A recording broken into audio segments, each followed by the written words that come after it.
How to Use Epocrates App Beginner Tutorial. So pretty much a complete beginner guide to using the Epocrates app. So you're gonna have to prepare integration checks of pill ID, medical calculators, and more. This is a must-have for clinicians that offer drug info. So over here, for the key features of Epocrates over here, there's drug info, interaction checkers. To pretty much get access to this, you're gonna have to sign up, of course, or create your own account. You can directly do that in their browser, or you can go ahead and download the app if it's available in your region.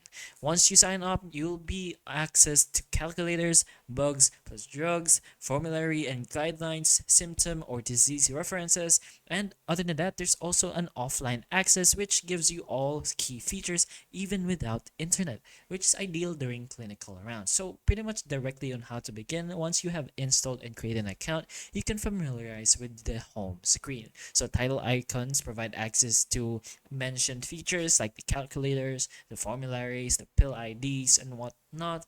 There's also a core workflow. For an example, there's a drug lookup and dosing, so you can tap on the drug section, search by band or generic name, view dosing, side effects, contradictions, and much more.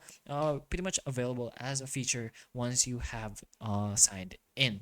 But other than that, you should be able to gain more information or knowledge on what the features can actually do for you. But if you already have experience in the medical section, you should already have an idea on what these stuff already does. But anyways, or pro tips, I suppose, you can favorite your tools, you can explore guidelines and formularies, consider upgrading to such subscriptions if you really like the app. But other than that, hopefully the information in this video can help you, and if it does, please like and subscribe for more videos like this, and that's all.